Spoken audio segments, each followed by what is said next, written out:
बिस्मिल्लाहिर्रहमानिर्रहीम।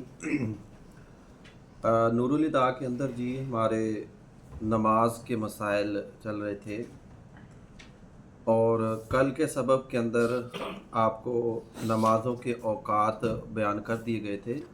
आज के सबक के अंदर ये बयान करेंगे कि कौन सी नमाज किस वक्त में मुस्तहब है, यानी जमात ले लीजिए या अपनी आपने पढ़नी है, तो इन नमाज़ों के मुस्तहब औकात क्या है। याद रखें कि जो फजर है, चाहे वो सर्दियों की फजर हो या गर्मियों की फजर हो, उसको इसफार के साथ पढ़ना, यानी इसको खूब रोशन करके पढ़ना, ये मुस्तहब है।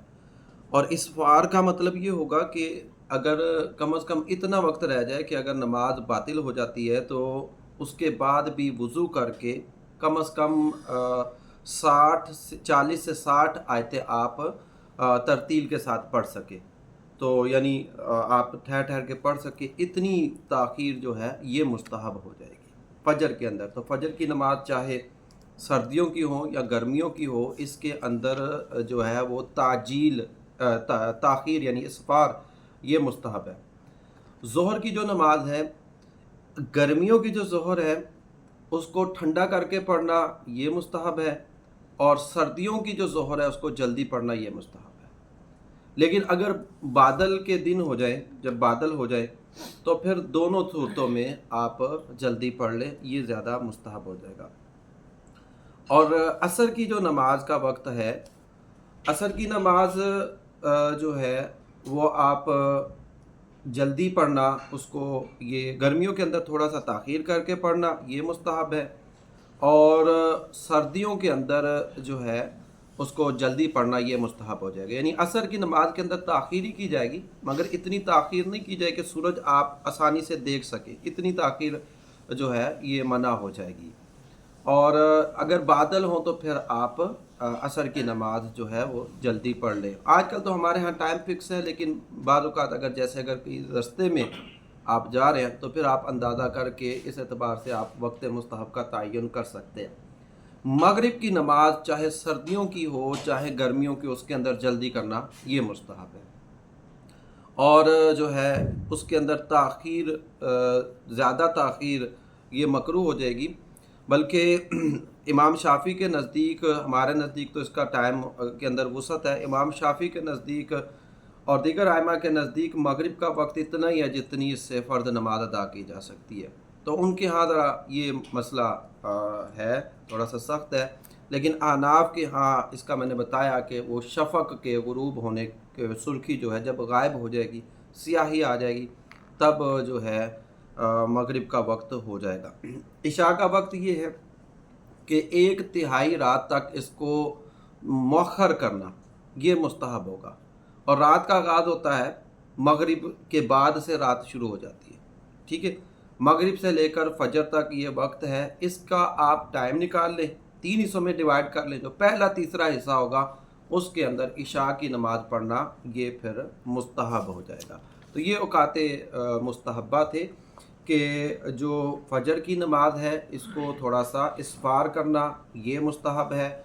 ज़ोहर चाहे जल्दी गर्मियों की जो गर्मियों की होगी उसको ताख़ीर से पढ़ना, और सर्दियों की जो है इसको जल्दी पढ़ना ये मुस्तहब हो जाएगा।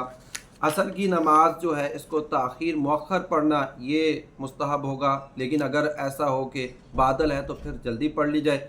मगरिब की नमाज को जल्दी पढ़ना ही मुस्तहब है, और इशा की नमाज को तिहाई रात तक मौखर करना ये मुस्तहब होगा, इससे ज़्यादा ताख़ीर मकरूह हो जाएगी। अच्छा, अब औकात मकरूहा देख लें कि 3 औकात ऐसे होंगे जिसके अंदर हर तरह की नमाज मना हो जाएगी, चाहे वो अदा हो, कज़ा हो, वाजिब हो, मन्नत हो, नफिल हो।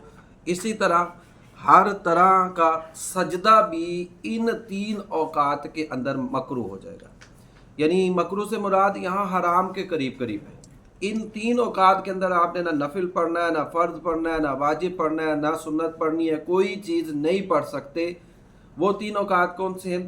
पहले देखिए, जब सूरज निकल हो गया, सूरज के तुलू होने से लेकर उसके बुलंद होने तक, सूरज के طلوع ہونے سے لے کر اس کے بلند ہونے تک. بلند ہونے سے مراد یہاں تو علماء نے اس کا اندازہ جو کیا ہے وہ بعضوں نے اپنے اپنے اعتبار سے کیا ہے.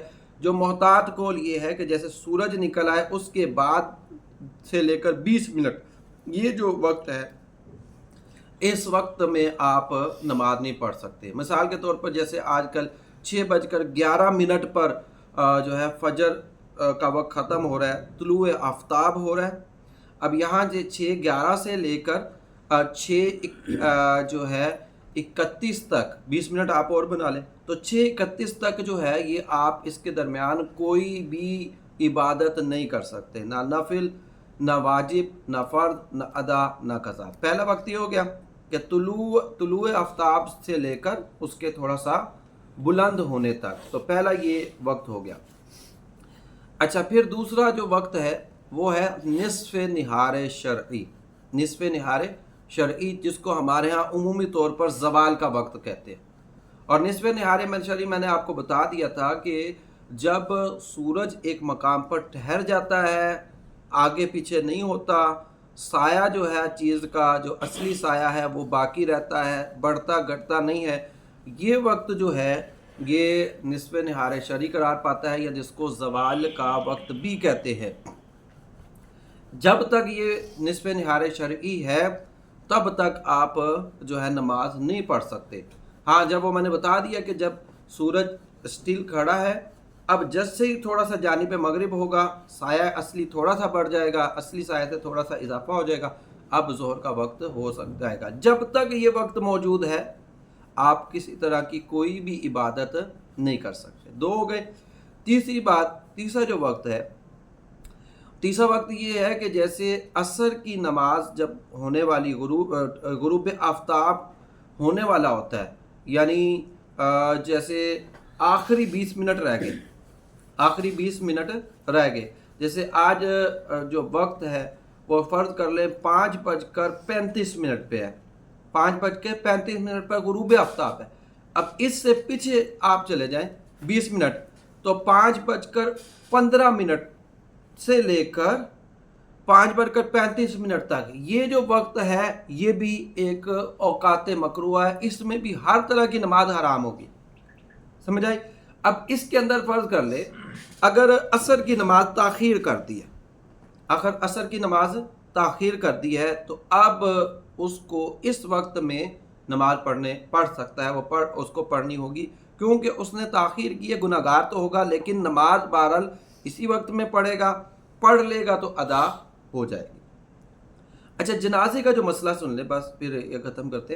دیکھیں, جنازہ اگر پہلے سے تیار تھا, تاخیر کی یہاں تک کہ اوقات مکروہ یہ 3 جو بتائے یہ اوقات مکروہ داخل ہو گئے تو پھر یہ کہتے ہیں تاخیر کرنے والے گناہگار. لیکن فرض کر لیں اسی وقت جنازہ آ گیا, یعنی میت فوت ہوئی اسی وقت اور جلدی تدفین کیا, وہ وقت آیا تو پھر اس وقت مکروہ نہیں ہے. بہتر یہی ہے کہ وقت مکروہ گزار لیں, وقت مکروہ گزر جائے تو پھر اس صورت میں آپ جو ہے وہ کر لیں, نماز جنازہ پڑھ لیں. لیکن خاص طور پر اتنی تاخیر کرنا کہ اوقات مکروہ داخل ہو جائیں یہ جائز نہیں ہوگا. پھر بقیہ کچھ نوافل کے ہیں وہ انشاءاللہ اوقات مکروہ, نوافل کن کن کا اوقات مکروہ انشاءاللہ کل کے سبق میں